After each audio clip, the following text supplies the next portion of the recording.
Bismillah, walhamdulillah, wassalatu wassalam, ala rasulillah, wa ala alihi wa sahbihi wa man wala.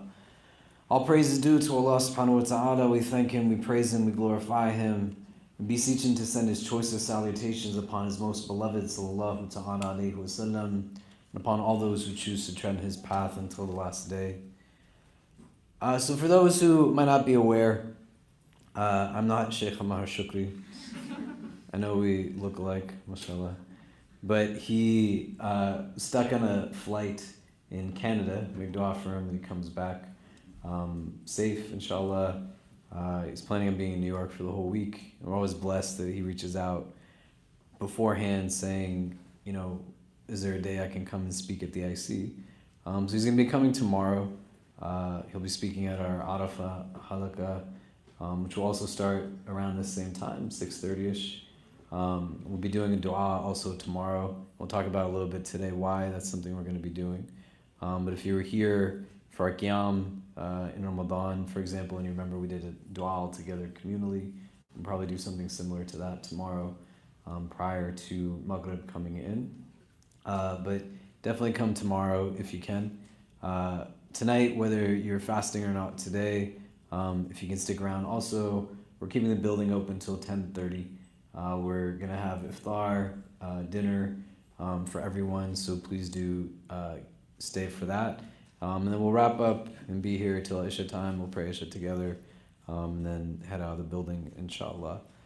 For those of you who typically come to my Monday night halaqah, we're looking at a text called the Book of Assistance. We're not going to do that today.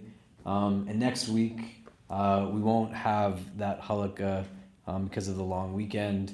We'll resume again 2 Mondays from now.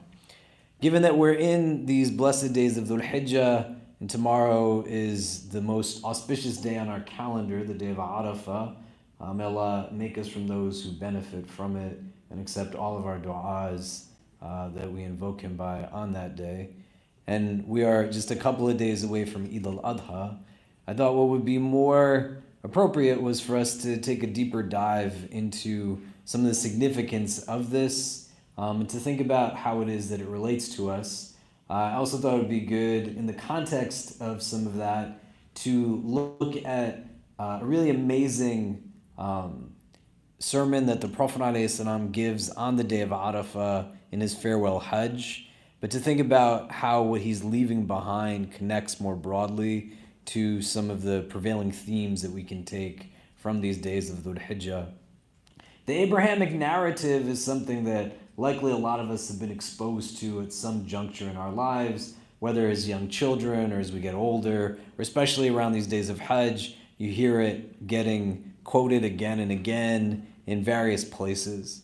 And that could be sitting in a khutbah at Jum'ah, or you could be going to a dars someplace, or just bombarded with all kinds of media on various social media platforms that are giving indications of the fact that there's over 1 million people right now who have already made their way towards Mina. May Allah accept their Hajj.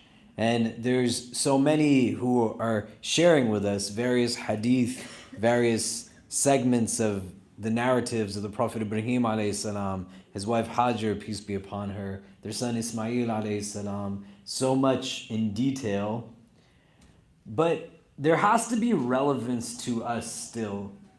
And the broader understandings of these are not rooted in absolute interpretations as such. The benefit of narratives like this and our ability to engage in conversation across becomes important so that we can broaden our perspective, right? I was sitting with some friends of mine in my office once. One was from Bangladesh, the other African American. We were talking about the story of Musa alayhi salam, Moses, and the segment of the story that deals with Exodus, so the emancipation of the people of Israel from the tyranny of Pharaoh. And my friend who's African American said to both of us that in my house, we celebrate the Mosaic narrative quite often, especially given that my grandparents were slaves in this country, and what it means that an entire population that was enslaved was now emancipated from that slavery, is something that we quite often dig deep into in our home. And my Bengali friend, he said to both of us, I've never thought about the story of Musa alayhi salam in that way. Do you get what I mean? And the notion isn't to just think in ways that quite often religion gets approached by not us necessarily, but by the ones who are giving it to us, that give insight that says this is the only insight that one can take. Because how can you only have one insight from a story? How can you only take from it one perspective or one viewpoint when the idea is that a religion that claims a universality that is in relation to a Old Testament and a New Testament in the sense that it's a final testament for all of mankind, and is meant to be read by people from all over the world, there's got to be room for people to come and say, well, this is how this story relates to me. This is where and how I engage it in some capacity. What I'd like for you to do, and if you haven't been to one of our halakas before, we do a lot that's rooted in discussion with one another. You don't want to only speak if you feel like what you're saying is the most correct thing, nor do you want to shy away from sharing a thought because you think it's somehow going to be wrong, but just share what it is that comes to mind. On the other end of it, you want to be in a place where you are not jumping to correct or remedy what somebody's saying, but you're just listening and hearing and taking in. It's not a listening to respond, but a listening to understand. And so where I want us to start is if you could turn to the people sitting next to you, ideally in pairs, but if you're going to have more than a pair, which is just two people, right? Two people is not 8 people. So 2 people, ideally, but try to make it no more than 3. What are some of the things that you get drawn to within these days of Hajj?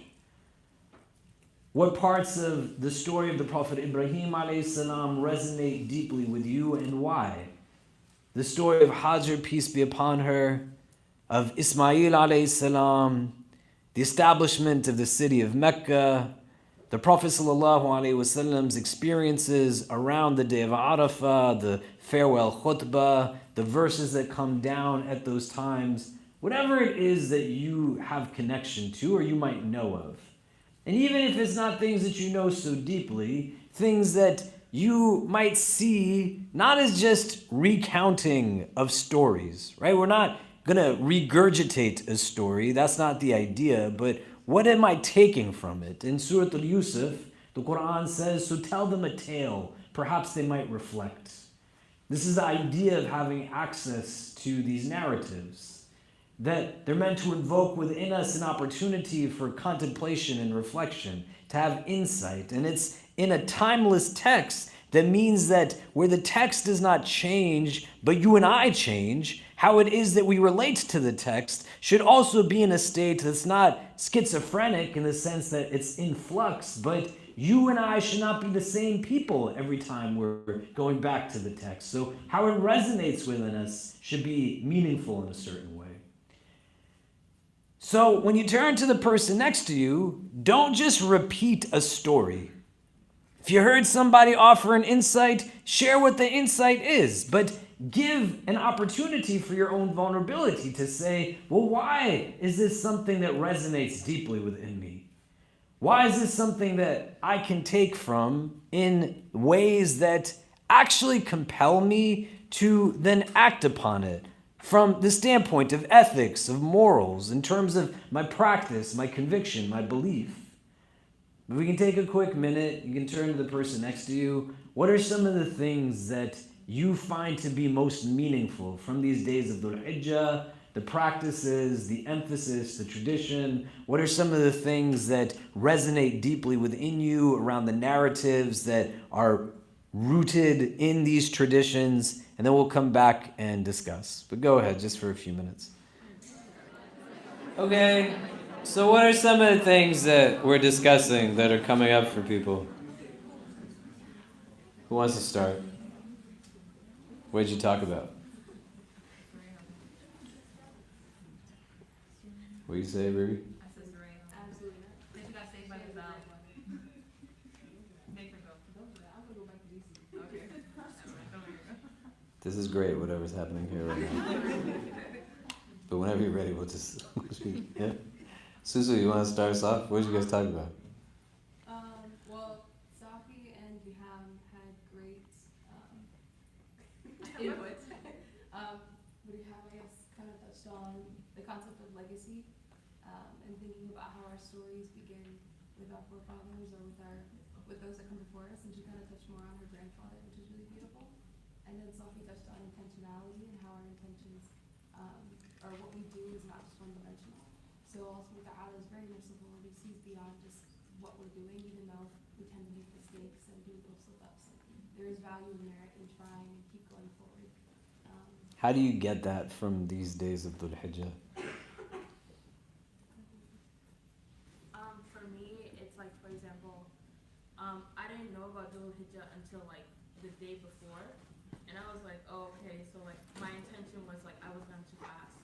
So I fasted until like yesterday, but then I realized like someone had told me on TikTok like, hey, you're supposed to actually make up your obligatory fast first, and then you do like voluntary fast. And I didn't know that at the time. So like I was really upset with myself because I was like, I did all this work, like why would I be so stupid to like not think about that? But then I was like, Allah is so merciful that the fact that he even put like that information in front of me the day before, and then I learned about it as I was fasting, and then the day that I was like, I was like, oh, I'm on day 700 left.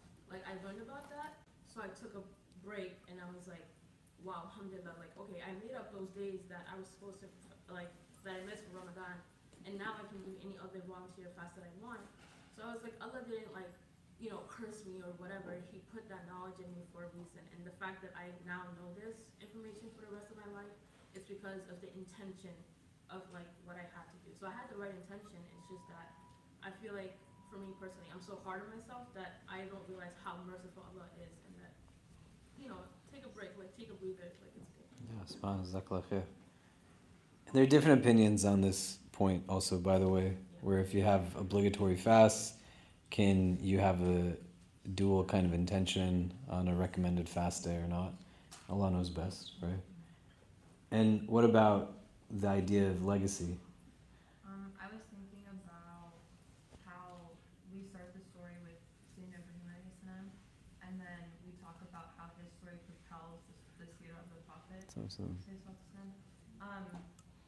so I was thinking a lot about how like the du'as of our grandfathers and our grandparents and the people in our family propel our own stories forward.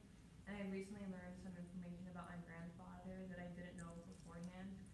And I was thinking like, oh wow, like I really love my grandfather, but I only know him as my grandfather.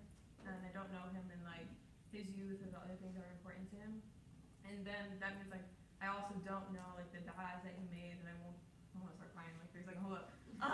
And I won't get to know until like the akhirah and I get to see him again, inshallah.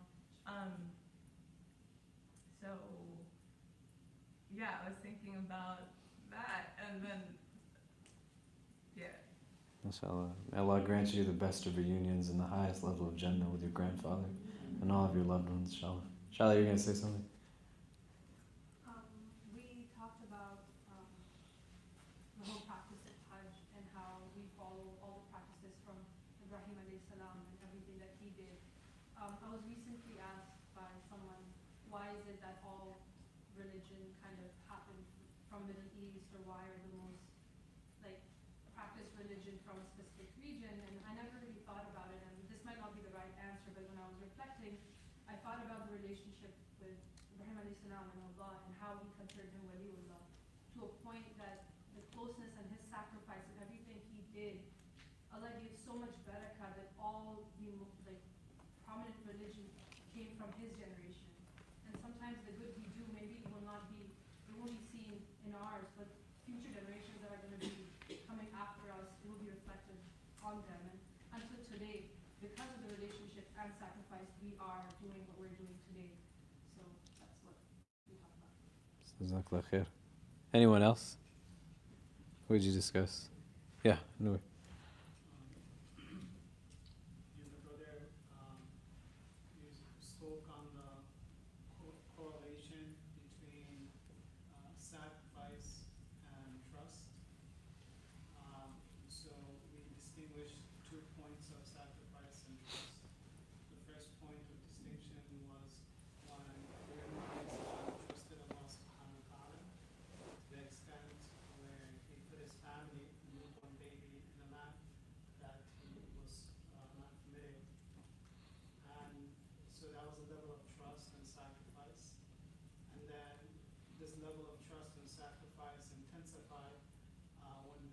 son got older.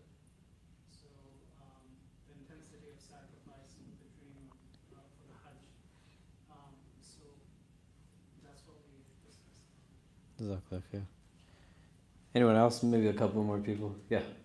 I thought of something similar like that. To me, what touches me the most is that not only did he left his family here, he makes this prayer in Surah Ibrahim. He says that, oh, like stay at the heart of other people for my family, so that they may give thanks.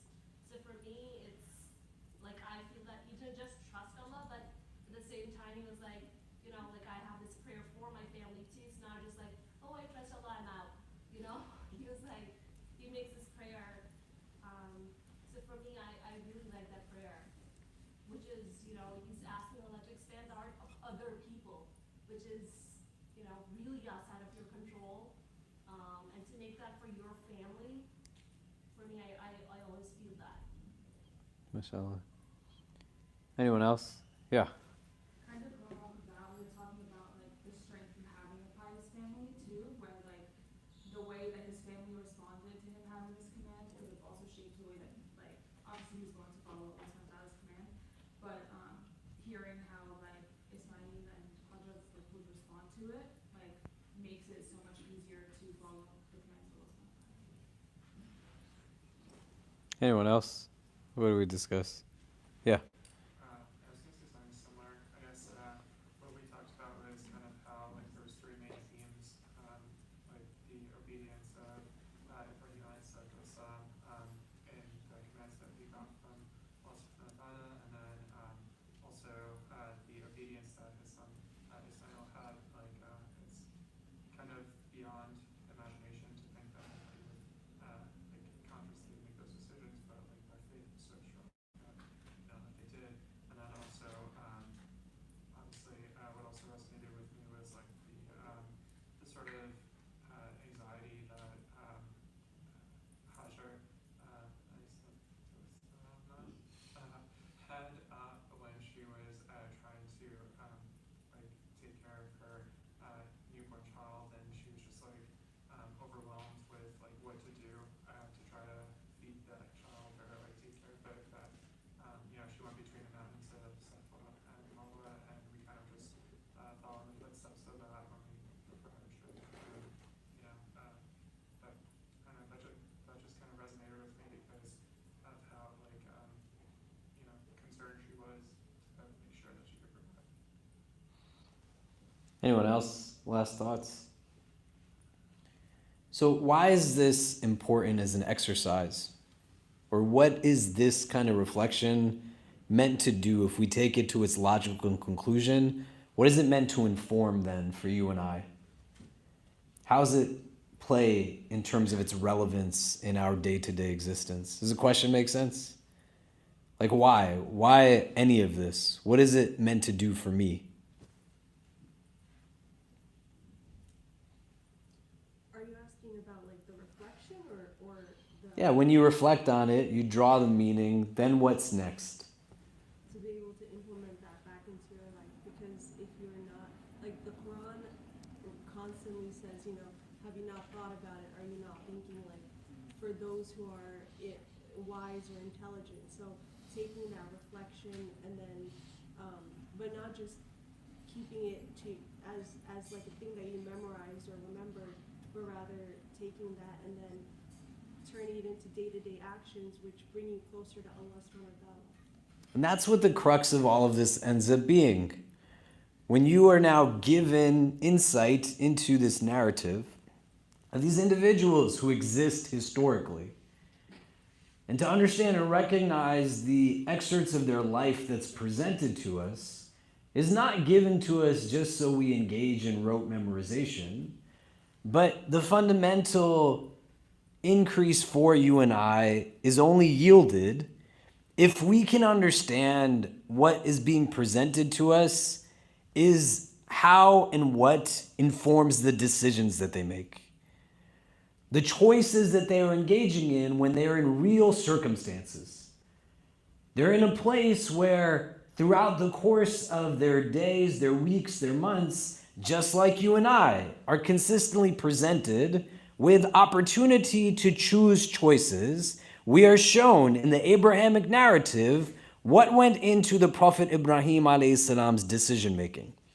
And not just in the prism of, do I slaughter my son or not, which is a hard thing to deal with, but beyond the aspect of acts and choosing acts, we also see that the Prophet Ibrahim is choosing perspective. He's in a place where he has consciousness, he has awareness. Hajar, peace be upon her, is choosing perspective. Ismail alayhi salam is choosing perspective.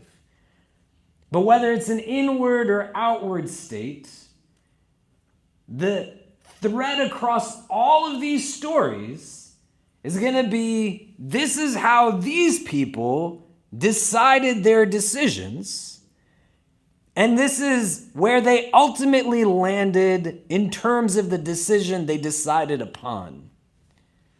What are you going to do? How do you make your decisions? What is it that informs you in the course of your day-to-day? When you have narrative that tells us that the Prophet Ibrahim's family, his townspeople, literally catapult him into a fire, and the angel comes and presents himself, saying that I'm here for you. And Ibrahim alayhi salam asks, are you my Lord? And the angel says no. And he says, then I have no use for you. Hasbunallahu wa ni'mal wakil. All he needs is the divine. The recognition of the decision that says, I'm going to take my child and my wife and leave them in a desert. The recognition of a decision of a wife to say, Allahu amraka bihadha, that has Allah commanded you with this. When he says yes, then we're good. The Jurhum come and they surround the water that is bursting at the feet of Ismail alayhi salam. This is how the city of Mecca is established. But Hajar, peace be upon her, is a black woman engaging now an entire tribe of men and is still able to say, the water is under my authority. What is fundamentally going on there? How do we understand it? Not as just, this is something I learned or I memorized, but I can extrapolate meaning from it so that it then informs the decisions I make, the choices that I'm choosing. That just like these people were presented with scenarios and they had to now act upon what it was that was in front of them, you and I are engaged similarly, and they always were choosing Allah. Hawa, desire, was not what it was that they chose in those moments. Was there difficulty at times? The Prophet Ibrahim alayhi salam doesn't get wahi and vision that says, go and do this to your son, and instantaneously he does it. But he has to wrestle with this a little bit. And Ismail alayhi salam is the one that says to him, what's going on? And when he finds out, he says, do what Allah told you to do. But they're in this place where they're choosing Allah. And they're choosing to yield to the idea that submissiveness in this religion is not based off of picking and choosing, nor is it about engaging in such a way where there's not struggle, there's not difficulty. But the idea is to not build a relationship or a conceptualization of a God that in turn makes that God subservient to you, but you recognize that I am subservient to that God. And then it comes down each and every time in these stories. The choices are presented. What direction are you going to go in? I am going to always remember that Allah knows best. I'm going to have presence. I'm going to have consciousness. There's going to be awareness to my decisions. I can sit and I can start to think more deeply.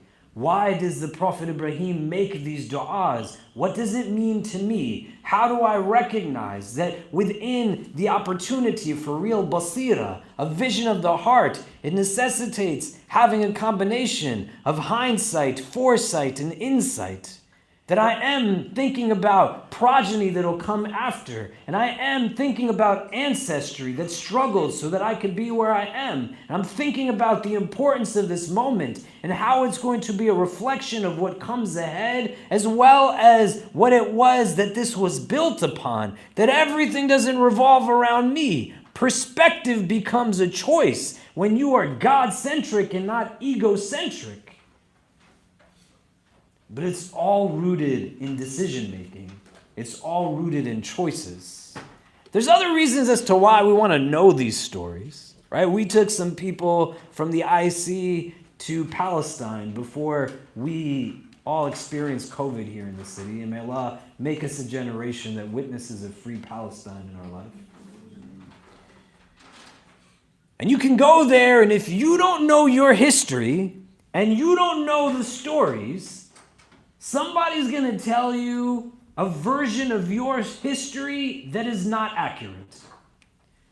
And they will utilize it in a way that quite often history plays a role strategically, that those who have power and have authority, they yield more gain in their privileged existence by leveraging the lack of literacy that people have, that they need to be having. That's another conversation we could have. But I want us today to think about it. And I say that example to say that there's probably tons of examples that we could go into as to why these narratives are important. But as we go into Arafat, may Allah make us from those who benefit from it. This is a sticking point that you got to think about, because everything and anything goes into this idea of decision-making and choices. Why some people struggle with Islam as a religion in comparison to other religions is because the way this religion emphasizes accountability is not like the way other religions do. You don't get salvation because somebody else died for your sins in this religion. It's not to knock somebody else's belief. Your utterance of certain convictions, beliefs, are not in and of itself enough of a reason to guarantee that you will have entrance into Jannah. May Allah make us all people of Jannah. But this is a world of action and decision making. That's what this dunya is. When Allah gifts us the stories of the Prophet Ibrahim and his family and tells you that they are so important that in every prayer you pray, man, you are making dua for the Prophet Abraham and his family. Not so you're just rotely again regurgitating it, but thinking about why. What is it meant to aid me in as I move forward in this worldly existence? How do I begin to think about, well, what goes into my decision making to begin with? What informs my choices? Because if we simplify it, not to the sense that it's simplistic, but simplify it to the base of what our deen teaches us, you can either go in the direction of what Allah wants and make a decision that's shar'an, or you can make a decision that's based in hawa. So it's either or. When you have tawfiq, when people say to you, may Allah give you tawfiq, tawfiq is a success where Allah's desire, His irada and your irada, they match up together. That's success. Success isn't, I got the job. Success isn't, I got the girl. Success isn't, I convinced this person or that person's. Success in the form of tawfiq is my will and Allah's will. Our desires, they have synergy. They're harmonious. And this is what the Prophet Ibrahim alayhi salam is doing. And he goes through his difficulties, he goes through his struggles, and Allah is showing us that, hey, here are people who get it. Be like them. When you're making your decisions, when you're making your choices, recognize what it is that's going into that process. So that it's not just once a year you revisit certain passages of a text You are in a place where you hear it, but you're not listening to it. It's not informing something the way that, especially at the juncture in life that most of us are in this room. The youngest people in the room are my kids. I don't even know where one of them is right now. One of them's right there. The other one, well, I don't know, but I got two, so it's okay. And here's another young kid, but that's not mine. Mashallah. But you have to think about it. And you have to think about what makes it difficult to think about it. You cannot utilize religion as a pastime or a hobby or as a source of entertainment, which is, again, not to knock anybody, but that's what happens for a lot of people these days. I go into spaces and I am moved by just the articulation of words rather than the substance of words.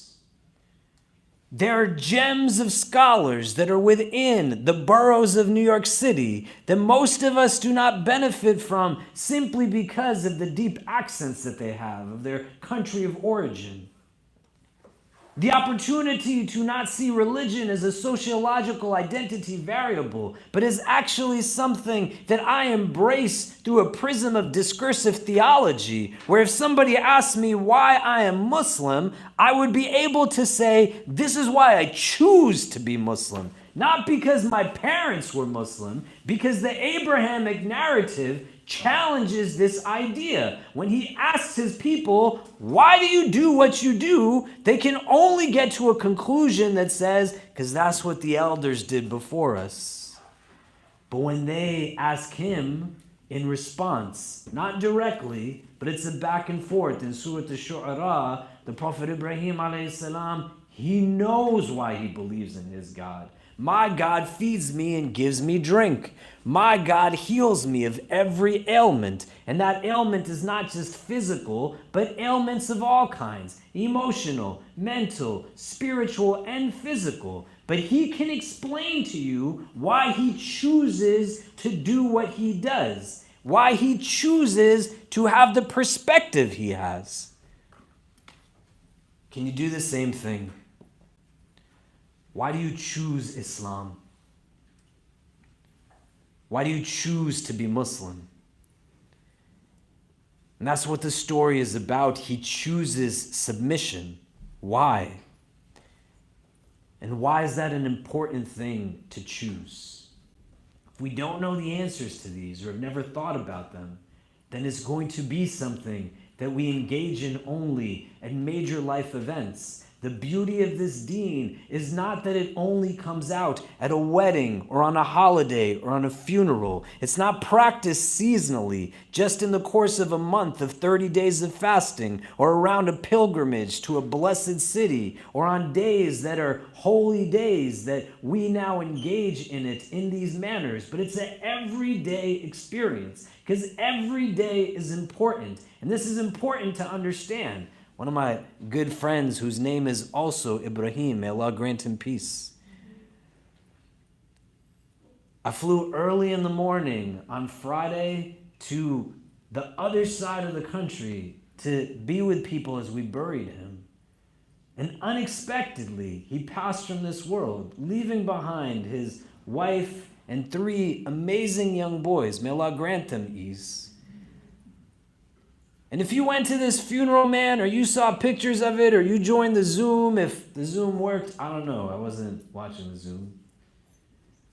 There was people from everywhere, all walks of life. People who are of every race, every culture, people who are of every faith tradition, that all came to be able to honor the rights that our brother Ibrahim had over us. But he didn't wake up that morning thinking that the rest of the day would be his last breaths. Nor did the people around him think that as well. And when we can understand why this is relevant, in that every day you wake up is a gift, and every day that you're given is not because you deserve it, but it's an opportunity to demonstrate that you fundamentally get it. You know what it is that you should be in submission to. The Hajj gives us immense opportunity for reflection, because 1 million people right now are walking towards the place of Mina. They will shortly be going to the place of Arafat. May Allah accept it from them. They'll spend the night in Muzdalifah. They'll go and pelt the jamarat and sacrifice their animals and shave their heads and cut their hair. They'll continue on and they'll make their tawaf and their sa'i. Why are they doing it? What went into that decision?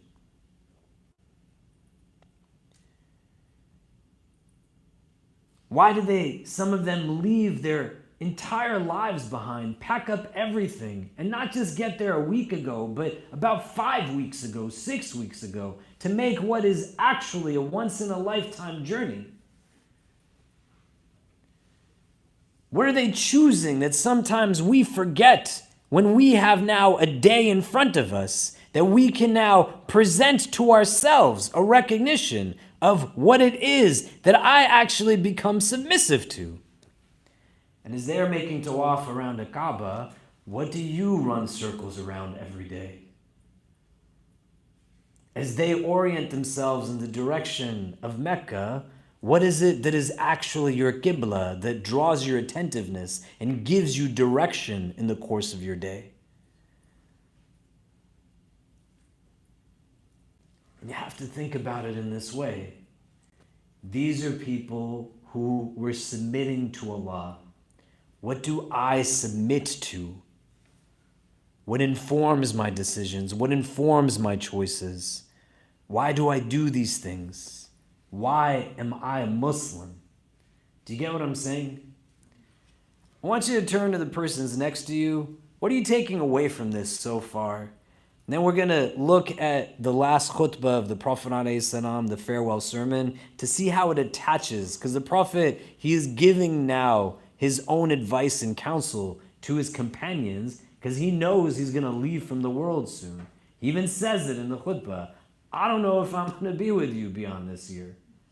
So these are points that he's leaving in this sense of legacy, right? Wasiyah, the idea of a will is not just that I leave behind what is there for my inheritors. When Surah Al-Asr says, وَتَوَاسَوْا بِالصَّبْرِ وَتَوَاسَوْا بِالْحَقِّ وَتَوَاسَوْا بِالصَّبْرِ, right? Tawaso, when it means come together, wasiyah is also, if you're leaving from the world, like, what would be advices you gave to your loved ones before you passed from this world? What are things that you would share with them so that they would be able to move forward in their time in this world with a sense of meaning and purpose, right? And so we want to think about it, because the Prophet is also telling his companions, when you're making your decisions, don't forget these things. It's not just something that we know exists, but informs us in the course of our day-to-day decisions. If you can turn to the persons next to you, what are we taking away so far from what we're hearing from each other, what we're talking about, and then we'll come back and discuss, and we'll take a look at the last khutbah of the Prophet that was done on the day of Arafah. Go ahead. Okay, so what are some of the things we're taking away so far? What's it bringing up for people? Who wants to start? What are we talking about?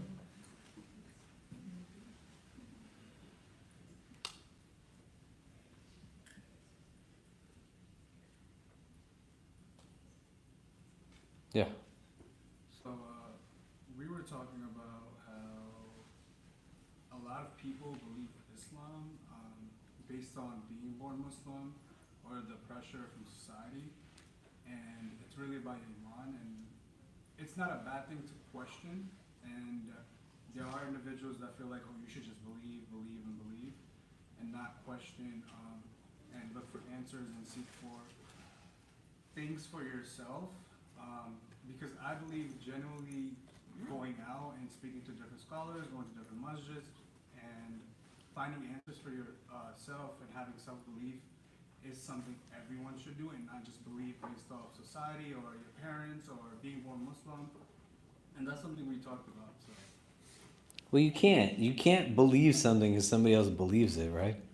How can that work in that way? You know? You can't say, I just believe in whatever he believes or she believes. Because how does it work? Belief is within you. And at some point you gotta think about, what do I actually believe in? Do you know? What else? What else did we discuss? Yeah. It's not what I discussed, but like since he just mentioned that, something came to mind. So one of my co-workers, he told me that so he does not believe in God, but he was asking, because he knows that I'm religious and stuff. So he's asking me, what if he studied Islam, so he knows like what's to be done and stuff like that. So he said, I just like the whole aspect of like the prayers, like we have prayers, and then the community and fasting. Like those are all very good things. It helps in building, like everything that we have, it helps in building community and like being happy in life in general. So he said, what if I do not believe in God, but I still want to do all these things, like all the rituals, but I don't want to believe in God? Like, what do you think? So, like he just wants to do it because to have a good life in this world, because he thinks like it's a nice model of having a good life. But I feel like I told him that if you do not believe in it, then you won't be able to like do it. Like you won't, like today you might pray, but tomorrow, like when you have busy with work, you will not get up and go do your prayer. So either eventually you'll start believing in it because of the power of those ritual acts, or the second thing is that you will stop it altogether, because without belief in your heart, like you cannot carry on and do those things that we do as Muslims, at least not in your adult life, unless like you were born Muslim and you were doing it because of your parents. So I wanted to understand, like, what do you think in that case of like, you know, someone who does not believe? Me? What do I think? I don't think about a lot of things. Mashallah. No, a lot except from the brother, you know. It's crazy to think about. This guy is not Muslim, and he's praying prayers that most Muslims don't even pray, right? What does it mean? Do you know what I mean? He's right? not praying. He's like, he wants to. He wants to pray. Yeah, I don't know. I don't have a thought. I've never met the person. It's not for me to have thoughts about people that I've also never met. But I think within this, you know, there's interesting kind of dynamics that I think we can extrapolate for the purpose of this discussion. You have to wrestle with a question that at some level, what our texts show us is the need for struggle in engaging in what Allah wants from you to do in order to have increase in the religion, right? That it's not going to always just be as a matter of convenience. You know, it's not going to just be when I feel like it, but it's going to be at a point where certain things might be hard, some things might be tough. So what makes it a God-centric religion? It assumes that there's certain things that Allah asks you to do that are easy to do, certain things that you're going to be asked to do that are really hard and you struggle with, and certain things that fundamentally you might not get why they're done that way, but it doesn't need for you to understand it in order for it to be true. Do you see what I mean? And that can be really hard, because when you get now to a place where it's, okay, what am I going to decide to do? And you don't want to engage in self-deprecation, but you got to think about it. Why do I not pray during the course of the workday? What goes into me deciding that I'm going to cut corners on some of the fara'id or make validations for some of the things that are haram?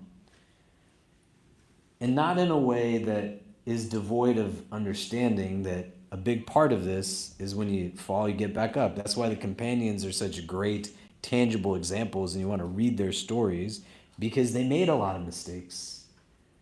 It's not a religion that teaches us to pursue perfection foolishly, do you know? And for this brother, I don't mean to be obnoxious, I'm sorry, I know I'm an obnoxious person, forgive me for that. But, you know, Allah make it a means of, you know, entry for his hidayah, inshallah, right? And may he increase you for being a good example to him, that he sees something within you that is a source of light, and he's trying to figure out, what does she have? Because I want to have that, do you know? And that's what escapes a lot of people, right? Is balance, contentment, a sense of just how to be, essentially. Do you know what I mean? This will be the last thing that I say here, and I'm sorry I'm talking a lot on it.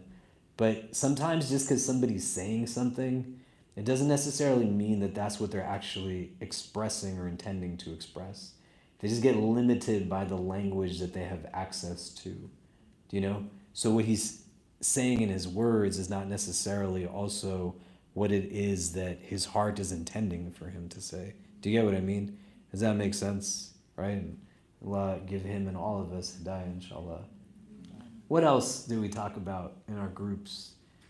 What are we taking away from this so far before we start to look at the farewell khutbah of the Prophet? Yeah.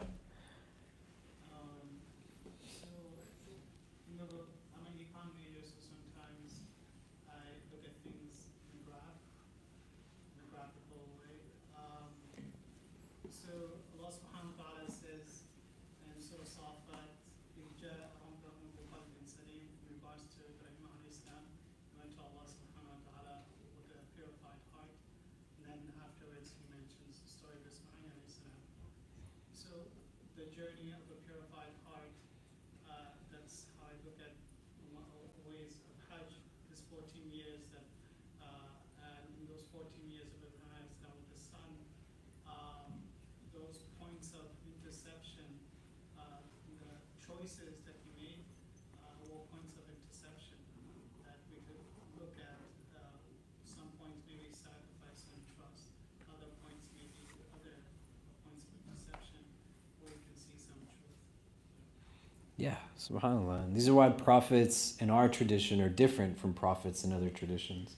Right? When you talk to people that come from different religious backgrounds, they're not always going to be in the place where they're understanding where you're coming from as a Muslim on things that might seem like they're convening points, but they have a different understanding of it because of their own socialization. Prophets in our tradition are meant to be exemplars. Like, that's the idea. The idea is that they're meant to be people that you take kind of insight from in terms of just how to be in this world. And it's not that there's oscillation, but there's complexity because everybody has multiple facets to them. Things change when there's different people involved in the picture. When you have family that also is impacted by what you do. When there's children now that are in front of you, and you have to think about also consequently what your behavior does to them. And what are the things that we can extrapolate in terms of values and ethics, right? Modernity is pretty strange in that we live in a time where corporations and entities now have values. But this religion is something that says that you as an individual are supposed to have values. Not something that's intangible, like an institution, but the person is supposed to be driven by a sense of ethics, by a sense of morals. Those things exist within your heart, not in a place of the stomach or the sexual organs. We wouldn't say that compassion resides in my stomach, right? And this all converges now into a lived example that says, hey, like, what was going on here? That they are pushed to these limits and they're still yielding to this. And what's the end result? A place of contentment in a state that is inward, that allows for there to be balance when so much of the world struggles with having just a state of chaos inwardly. You see? If you want to pull up on your phones, you just Google farewell sermon of the Prophet Muhammad, peace be upon him. You'll find like different versions of this. And in the hadith, there are different narrations that have different wordings, slight variations, but the overall gist of it is the same. I'm going to read from my phone, and what I'm going to ask you to do is think about some of the things and points together and try to contextualize it. Right? The Prophet ﷺ is on the 9th day of Dhul Hijjah, the day of Arafat, which is tomorrow. May Allah make us from those who benefit from it. This is a day where the Hajjis, they stand on the plain of Arafah, and all they do is make dua. The Prophet, he says in the hadith that Hajj Arafah, that Hajj is Arafah, that the standing in Arafah is one of the integral components to the Hajj. It's something that you have to do on the Hajj. And for us too, there's barakah in it. There's a recommended fast. The hadith says it serves as an expiation of misdeeds for the year prior and the year forthcoming. It's also a day in which you want to make dua. And tomorrow, if you're here with us, and Sheikh Ammar Shukri will be with us here tomorrow, and we'll have a halaqah, we'll make dua, and we'll have iftar tomorrow with that many more people here who will be coming. If you haven't signed up for our Eid programs or the other programs, please do so we just have an accurate head count. But I want us to look at this because the Prophet, peace be upon him, he is leaving this behind with his companions, 120,000 individuals who are standing with him. And as he is speaking, the words are being repeated so that those who are standing further back are able to take the message. And just think, why is this things that he is leaving behind to inform? Because you've heard these things before, some of you likely, but you want to hear it differently now. Or you want to think about it. How is it relevant to me? How is it relevant to the communities that we're building? How is it relevant to our day-to-day practice? And so the Prophet ﷺ, he delivers this on the 9th day of Dhul Hijjah, and he begins by praising and thanking Allah, and then he says, "O people, lend me an attentive ear, for I know not whether after this year I shall ever be amongst you again. Therefore listen carefully to what I'm saying, and take these words to those who cannot be present here today." So just for a minute, this is the beginning of the sermon. And anything the Prophet ﷺ is going to say, these people are going to take it verbatim. Because he's already now got their attention. He's got them in a place where he's saying, this might be the last time some of you are going to hear something like this from me. I don't know if we're going to do this again a year from now. Embedded in this is an opportunity for us to think out for ourselves. The Prophet very much so understands the temporal nature of this world, but he's also giving an injunction to his companions. What I'm going to tell you, you have to take this to other people also. The taking of it is not just verbalized, but it's going to be actualized. So what's coming is important. It's not a talk that's for entertainment. There's purpose and education to this. It's meant to inform your behavior, your practice, the way you interact with yourself, the people around you, the world, nature, creation, and the creator of all things. So listen attentively. Be present. Because it's for you, and then you got to take it to everybody else. O people, just as you regard this month, this day, this city as sacred, so regard the life and property of every Muslim as sacred trust. Return the goods entrusted to you to their rightful owners. Hurt no one, so that no one may hurt you. Remember that you will indeed meet your Lord, and that he will indeed reckon your deeds. Whenever I read this entire khutbah, the one sentence that always just strikes the most is hurt no one, so that no one may hurt you. It's just the basis of what this entire mission that he has. إِنَّمَا بُعِثْتُ لِيُتَمِّمَ مَكَارِمَ الْأَخْلَاقِ. He was sent to perfect, he says in his own words, good character, moral conduct, good behavior. Don't hurt anybody so that no one will hurt you. But I want you to do just these first two paragraphs that we read. If you have it in front of your phone, it's great. If not, just kind of retain what it was that I said. What are things that stick out to you? What are you taking from it? Why do you think the Prophet starts in this way? Why is this kind of the initial premise that he's leading people in, right? The Prophet is an amazing communicator. His speech is so remarkable. There's not any instance that you can look in the hadith where somebody's listening to him and says, I don't get what he's talking about. Or somebody comes to ask him something or engage him and they walk away saying, he didn't understand me and what I needed. The words that he leaves behind, many of them engaged through translation 14 centuries later and still are taking something from it. So just reflect these first two paragraphs. Why is the Prophet starting this way and what are you taking from it? And then we'll come back and discuss and we'll start going through the rest of it as well. But go ahead. Okay, what are some of the things we're taking away just from these first two paragraphs? Right, O people, lend me attentive ear, and just as you regard this month, this day, this city is sacred.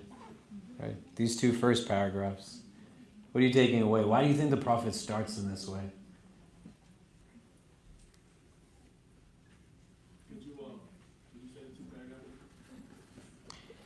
He says, O people, lend me an attentive ear, for I know not whether after this year I shall ever be amongst you again. Therefore listen carefully to what I am saying, and take these words to those who cannot be present here today. O people, just as you regard this month, this day, this city as sacred, so regard the life and property of every Muslim a sacred trust. Return the goods entrusted to you to their rightful owners. Hurt no one so that no one may hurt you. Remember that you will indeed meet your Lord and that he will indeed reckon your deeds. Yeah.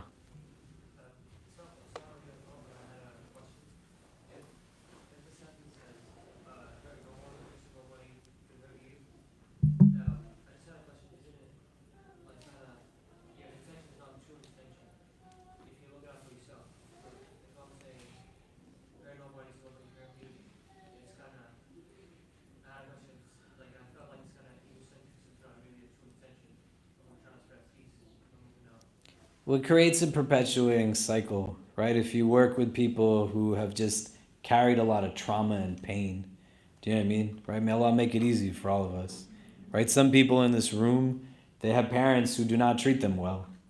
And those people's parents had parents that did not treat them well. And those people's parents had parents that did not treat them well. Right? There's an absence of people telling their kids that they love them, that they're proud of them, but a deep presence of negativity, toxicity, yelling, fighting, screaming. And so the cliches end up being very true, that hurt people. And all you start to do is create this perpetuating cycle that you're in this place where you cause pain and then someone causes pain back. Yeah, go ahead. We also, one of the things that we talked about also kind of focused on that verse, and it, to us, was interesting because of the opposite, because it focuses on like the practicality of it, that the Prophet sallallahu alaihi wasallam and Allah subhanahu wa ta'ala knows who Allah has made and we do have an egocentric portion part of us, and this line just kind of says, this is the practical advice I have to give to you. There is a spiritual component to your actions, but there's also a relationship, and if you hurt someone, they're going to hurt you back, and so there's like these two components, the spiritual, our relationship with Allah, but also your relationship with people. So I actually thought that was really interesting that it recognizes who we are and who Allah has made us and what we're going to focus on. Somebody else had their hand raised? Yeah.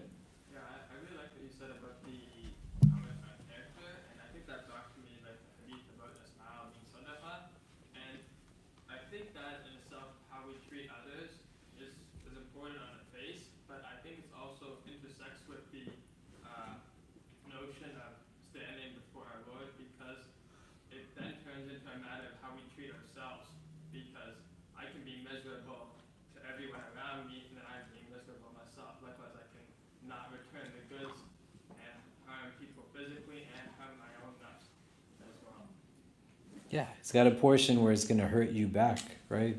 Acting in these ways. Other thoughts? Yeah. When I think of that phrase, it reminds me of the ayah in Surah Baraka when the angels tell Allah, you want to create humans to do bloodshed.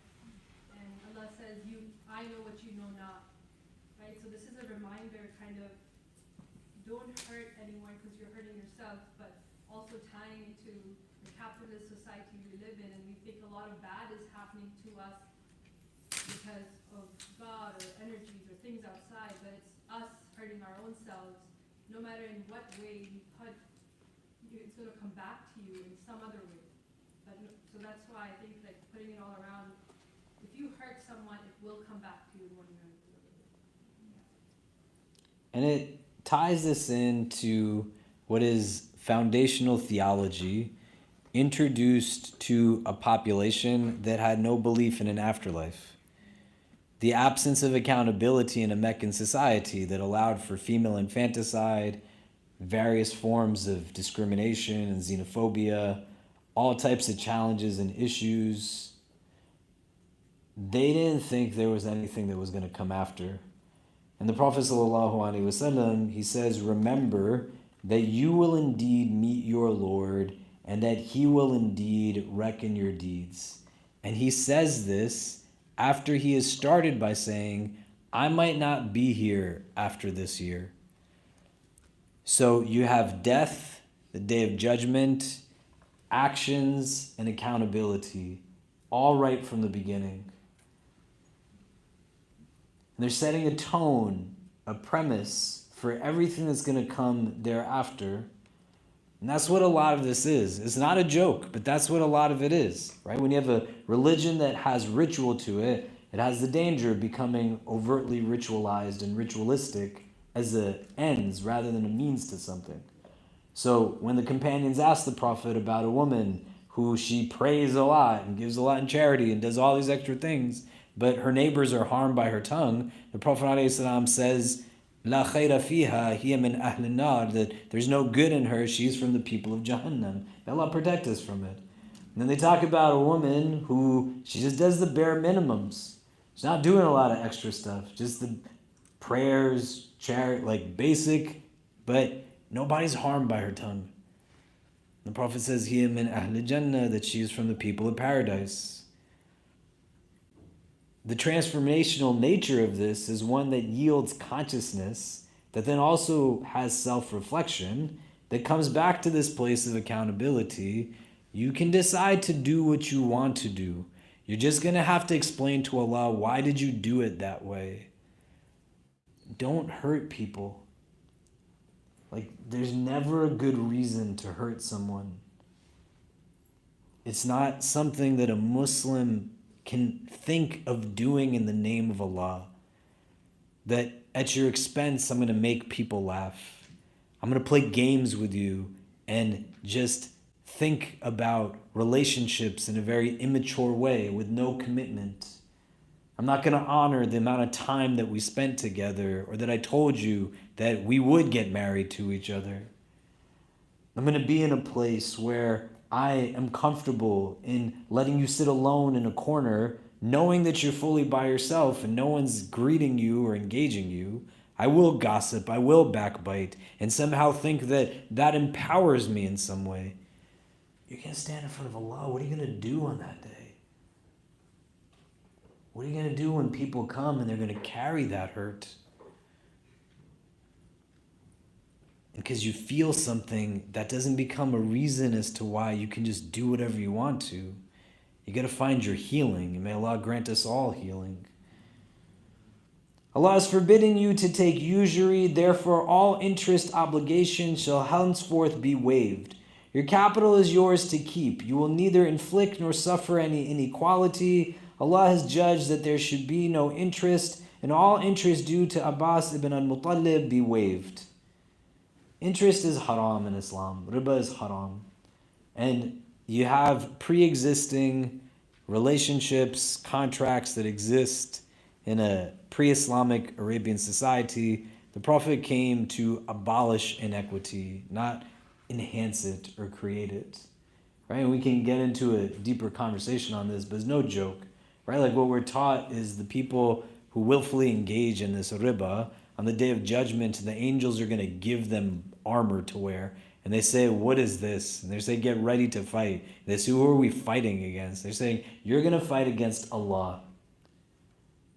Because you engage in this practice. And just think, you think in an anti-black white supremacist society, where you have predatory lending practices, where only certain people historically were able to get homes at certain ways and others were prevented from owning land. When you think about just what it means to be able to shackle somebody in debt and ruin their credit and utilize money as a mechanism that is further creating inequity and oppression, you don't want to work for systems and structures that allow for these things to also exist. Every right arising out of homicide in pre-Islamic days is henceforth waived, and the first right that I waive is that arising from the murder of Rabi'a ibn al-Haritha. O men, the unbelievers indulge in tampering with the calendar in order to make permissible that which Allah forbade and to prohibit what Allah has made permissible. With Allah, the months are 12 in number. 4 of them are holy. These are successive, and one occurs singly between the months of Jumada and Shaban. Most of us probably don't know the months on the Islamic calendar, right? If I was to give somebody a mic and say, tell me all of the names of the months, I'm not going to do that to anybody. Don't get nervous.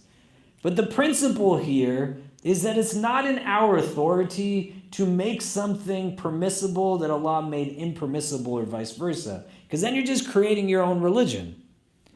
Right? And this happens quite often. I think, I want, I feel is not the basis of this deen. You can struggle with something. But the minute you now start to shift from what is clearly and concisely established, you're just making your own religion at that point. This couple came to see me, and the brother is Catholic, the sister is Muslim, and you don't have to deny love that you have. That's not what we're talking about, and it's not easy. That's what I said. It's a struggle to live a God-centric life sometimes. But the guy said to me, what's the problem if we just have a wedding that is 50% Catholic and 50% Muslim? I said, there's no problem, man. You're a grown person. You can do whatever you want to. I said, but just realize if you're making it 50% Catholic and 50% Islamic, then you're neither of those things. You just made your own religion at that point, and that's your prerogative. You can do that. And here, where you get a lot of people that's not even in the direction of making so much permissible that is impermissible, which is a problem. Don't do that. But in the other direction, there's also the challenge, making things impermissible that are actually permissible. The amount of things that I could tell you that people told me growing up were haram, that in retrospect just didn't make any sense. There was a guy who once told me that I couldn't eat baked ziti. I love eating baked ziti. He's like, if you don't eat this, it's haram. And I was like, it's baked ziti. What is wrong with it? But I didn't have a basic understanding of what these words meant. And I already had a unconsciously formulated understanding of who God was, an angry old man in the sky. It just made me feel like everything I did was destined for Jahannam.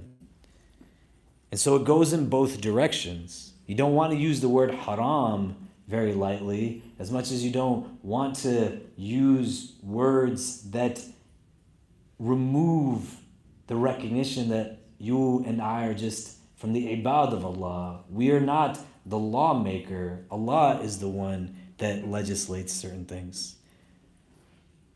And so you don't want to get caught in what the Meccans are doing and the people before, that they just played games based off of their own pursuit of wealth and dunya, that they turn religion into just a system of their whims. Do you get what I mean? And it's a challenge, right? I work with a lot of young people. It becomes hard. When you're a teacher, you want your student to actually surpass you. You don't want them to be lesser than you. Then you're not a good teacher. I don't want my kids to be in a place where they somehow have to assess themselves based off of who I am, but I also want them to be better human beings than I am. And this comes now where you have generational kind of push down. This is why Islam is not an inherited religion. Because just because your parents told you it's okay doesn't mean that it's still not haram. Just because an elder said to you, don't worry about it, you can pray it later, doesn't mean that it's still not fard. Do you get what I mean? And the Prophet's telling his people, right? And this was something that was on the top of his head. As he's leaving from this world, he's in a place where he's distraught, and he's asking the people who are around him, As-salah nas, that have the people made salah, have the people made salah, have the people made salah. Right? He experienced Musa alayhi salam when he's getting the gift of 5 daily prayers that started at 50, and every time he comes down from one level of heaven to the next, Moses says to him, go back, your people are not going to do this because my people didn't do what they were supposed to do. The Prophet says, I'm embarrassed to ask for anything less at this point. That you do 5, but it's written as 50. And so here the Prophet alayhi salam is telling his people, and they're gathered now to hear him, that you don't want to play games, but it's also not in your authority. You're not the one that decides to change these things. That's not something you can do. When they come to him, worship our gods for a day. We'll do yours for a day. Ours for a day, yours for a month. Ours for a day, yours for a year. He's not saying no out of personal preference. He's saying no because he's not the one that gets to decide to say yes or no to it. He just got to do what Allah says. And he can't barter on something like that. There's no compromise there. It's different from like the Treaty of Hudaybiyah, where he's able to make compromises on certain things. Here, there's no compromise. So take from the examples of those who did what they did before in order to make permissible that which Allah forbade and to prohibit what Allah has made permissible. It's better to not say something than to just speak out of a place of whims. Beware of Satan for the safety of your religion. He has lost all hope that he will be able to lead you astray in big things, so beware of following him in small things. So let's take a pause now. And this paragraph that's about shaitan, what do you take from that? And why is this an important thing for the Prophet to be telling his companions, especially in the context of what's preceded it?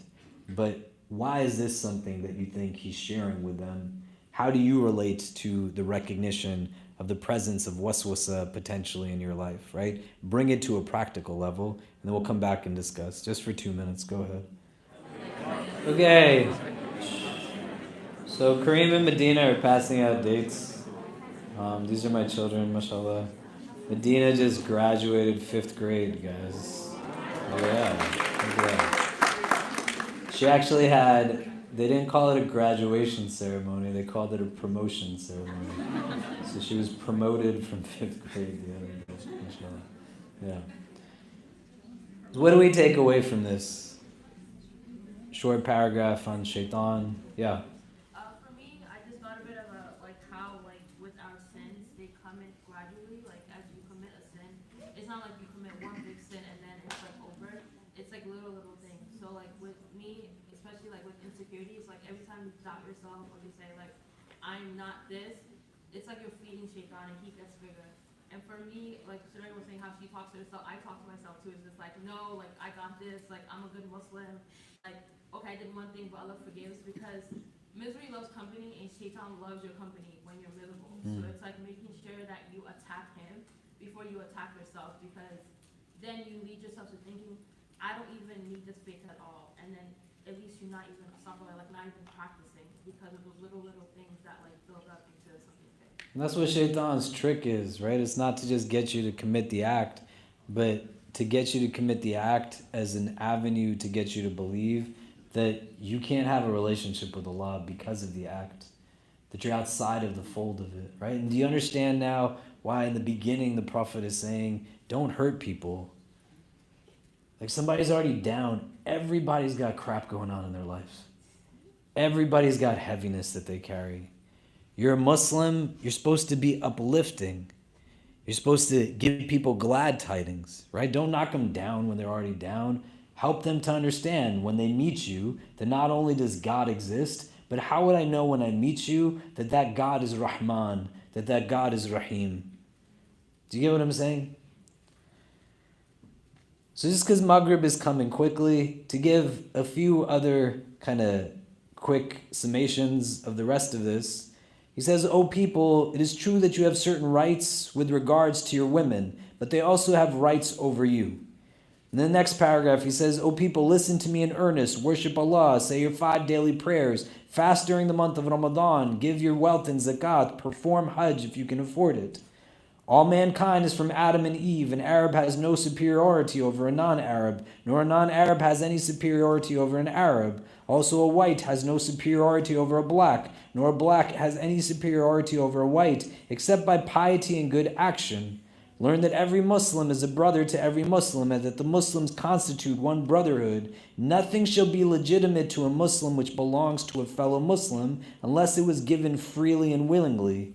Do not therefore do injustice to yourselves. Remember one day you will meet Allah and answer your deeds. So beware, do not astray from the path of righteousness after I am gone. O people, no prophet or apostle will come after me, and no new faith will be born.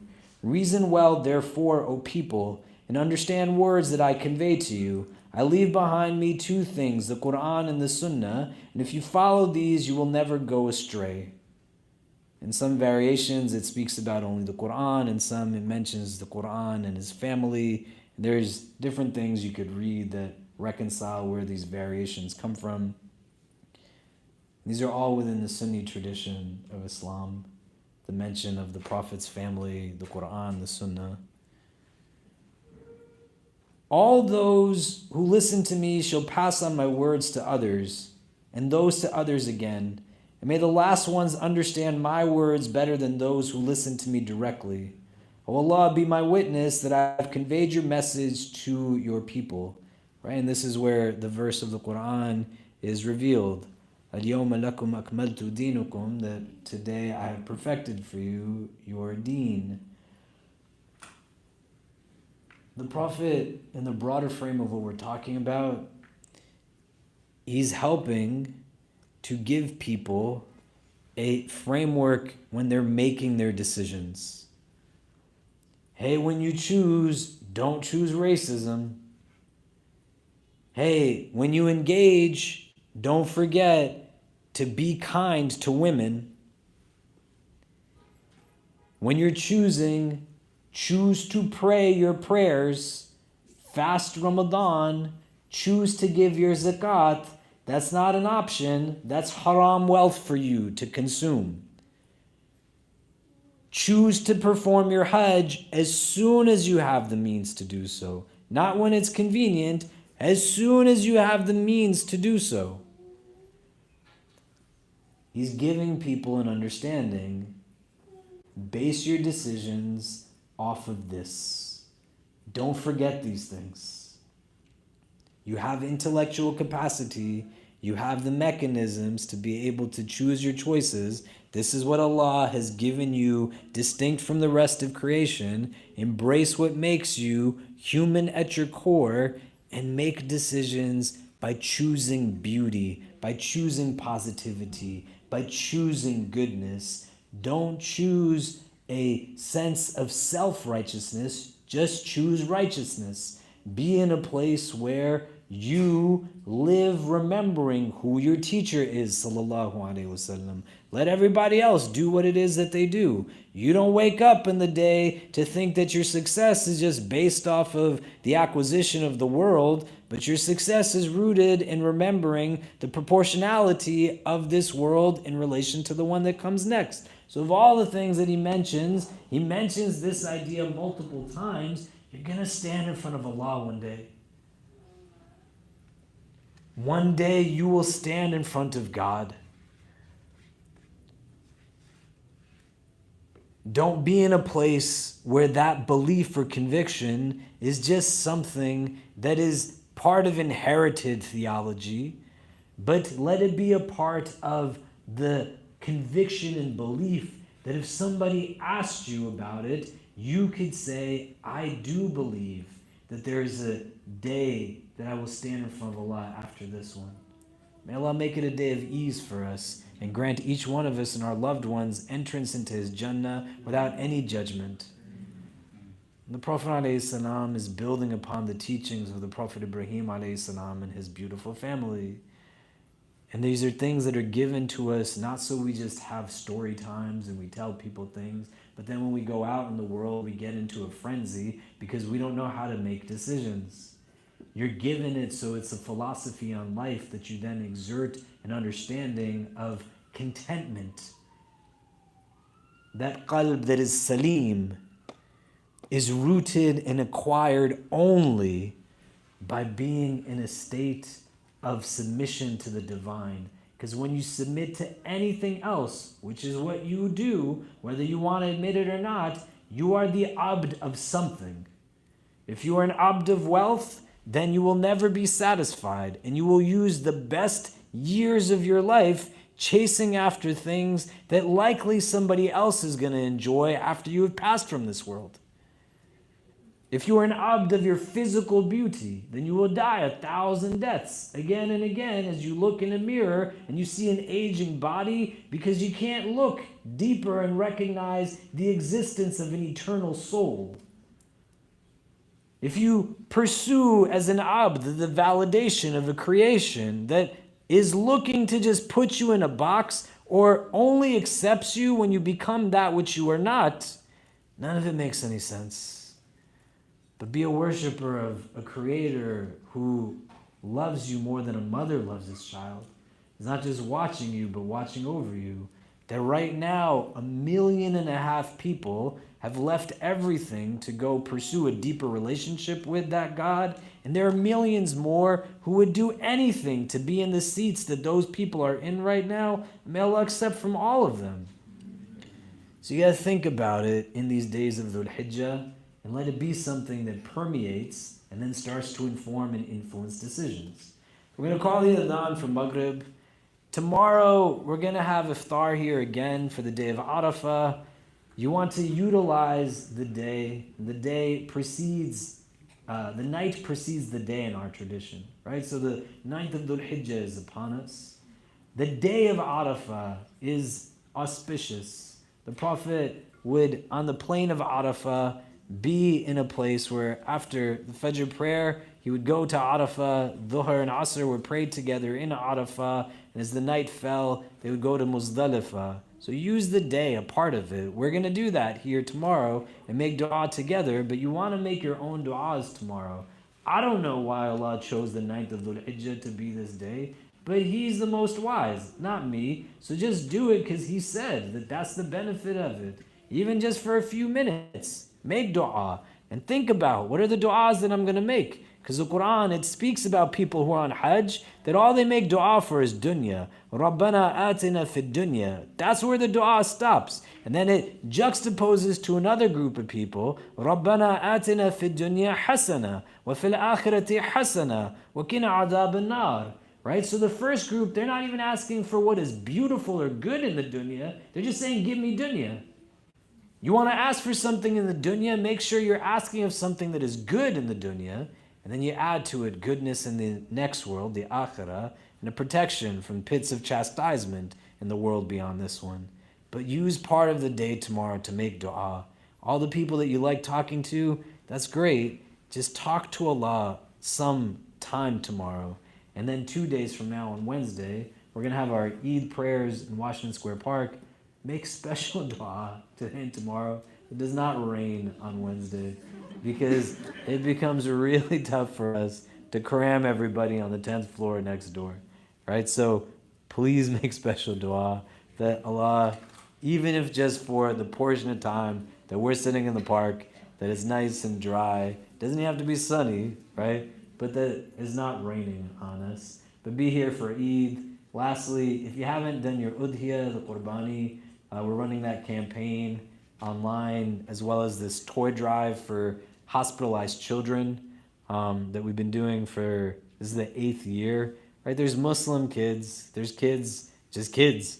They're in the hospital, and that's what their place is going to be on the day of Eid, right? And they're going to have a joy where you buy a toy for them, and they get to think, somebody's remembering me on this day of Eid.